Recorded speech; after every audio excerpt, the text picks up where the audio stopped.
Imagine being twice as rich as Elon Musk, and so powerful that the government has to pass special laws just to rein you in. That was exactly who John D. Rockefeller was. At the peak of his career, his fortune equaled roughly 1.5% of the entire U.S. economy, about $280 to $300 billion in today's money. The source of this colossal wealth came from a single company, Standard Oil. At its peak, Standard Oil controlled around 90% of America's oil refineries and pipelines, right as the golden age of oil was beginning. In most wealthy families, by the third generation, less than 10% of the original fortune remains. Yet the Rockefeller family is still one of the richest and most influential families in the world today. And most of that wealth was acquired legally, though legality has never guaranteed ethical behavior. This is the true story of John D. Rockefeller. He was born in 1839 in the small town of Richford, New York. No one could have imagined that this quiet boy would one day become the most powerful man in American history. His father, William Avery Rockefeller, was a full-blown con artist. He posed as a doctor, sold homemade miracle cures, dressed sharply to fake wealth, and was even rumored to be involved in horse theft. Because of his shady lifestyle, the family moved constantly. They finally settled in Cleveland, Ohio, in 1857, and that's where John's fortunes began to change. He had an ordinary childhood, a few months of village school each year, with the rest spent working on the farm, raising turkeys, chopping wood, and doing chores. He was intelligent but completely unremarkable, quiet, introverted, and painfully average. No one would have given him a second look. His first job was nothing glamorous either. A high school dropout at just 16, he became an assistant bookkeeper at a shipping company, earning 50 cents a day. But he had a plan. He saved every penny. He even borrowed money from his con man father and, in 1859, at the age of 20, founded his first company, Rockefeller and Amp, Clark, trading agricultural goods and petroleum products. The timing was perfect. Oil had only just been discovered in America, and Cleveland, close to the Pennsylvania oil fields with excellent rail and lake connections, was rapidly becoming the nation's refining capital. By 1863, he had saved enough to open his own refinery. He didn't get along with his first partner. 2 years later, he forced him out and bought his shares. His new partner was the chemist Samuel Andrews. To raise larger capital, they approached millionaire Stephen Harkness, who agreed to invest on one condition. His relative Henry Flagler had to become a partner. That condition turned out to be a masterstroke. Flagler's organizational genius, combined with Rockefeller's ice-cold calculations, created an unstoppable partnership. In 1870, at the age of 31, Rockefeller founded Standard Oil. From that moment on, history changed. The rise of Standard Oil was ruthless. Rockefeller didn't just want to be better. He wanted to be the only one. Unlike his competitors, he focused solely on refining, not exploration, where costs were far more predictable. He was obsessed with eliminating waste. Even a single drop of oil on the factory floor had to be collected. He turned byproducts like paraffin, petroleum jelly, and lubricants into new revenue streams.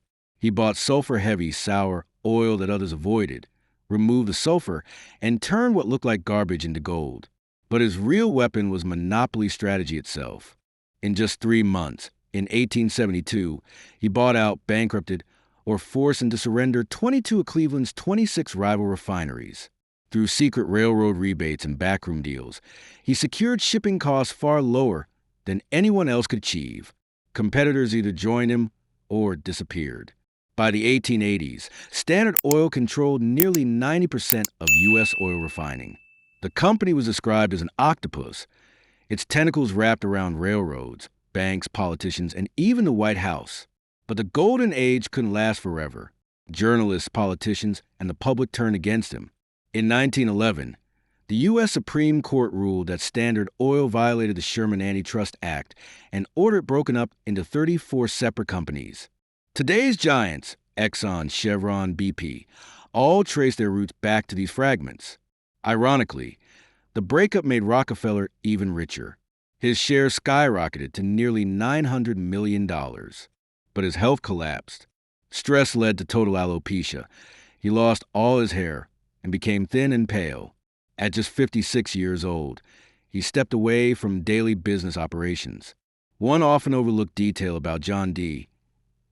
Rockefeller is that he was a deeply devout Baptist. Long before he became rich, before Standard Oil, before monopolies, he followed one personal rule without exception. He gave away 10% of everything he earned, even when he was poor, even when money was tight, even when he didn't know if his businesses would survive. Rockefeller believed that wealth was never truly his. In his mind, money was something God temporarily entrusted to him, and wasting it or hoarding it was a moral failure. This belief shaped the way he lived. He dressed modestly, avoided luxury, kept careful personal ledgers, and treated discipline as a virtue. Later in life, this same religious worldview would evolve into something new, not simple charity, but systematic philanthropy. Giving, for Rockefeller, became as organized and calculated as his business empire, and it was at this very moment that he underwent the greatest transformation of his life. The ruthless tycoon became history's greatest philanthropist. In 1913, he founded the Rockefeller Foundation, dedicated to public health, medical education, and scientific research. He funded the University of Chicago and what later became Rockefeller University. His money helped eradicate yellow fever, meningitis, and hookworm. He supported early initiatives that would later shape the Green Revolution, helping save billions from starvation. He even helped establish China's first modern medical school. When he died in 1937, he left only $26 million to his name. Everything else had been given away. Was this philanthropy completely pure? Probably not. Tax advantages, image repair, and a desire for an immortal legacy all played a role. But the results are undeniable. The Rockefeller Foundation still saves millions of lives today. The family remains powerful. Forbes estimates their combined wealth at $10 to $11 billion today, though some believe it's far higher.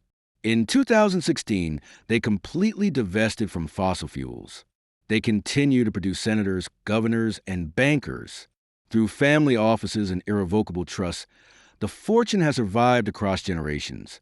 The Rockefeller Foundation has also become a major force in global policy.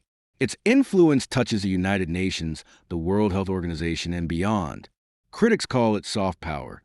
Others call it elite control. To some, it's charity. To others, influence. In the end, John D. Rockefeller was both devil and benefactor. He bent rules, crushed competitors, and built monopoly. Yet he also transformed modern medicine, education, and agriculture. He prolonged or outright saved the lives of millions, perhaps even billions. One of the darkest and brightest faces of American capitalism. A complex man, a warning and an inspiration. The story ends here.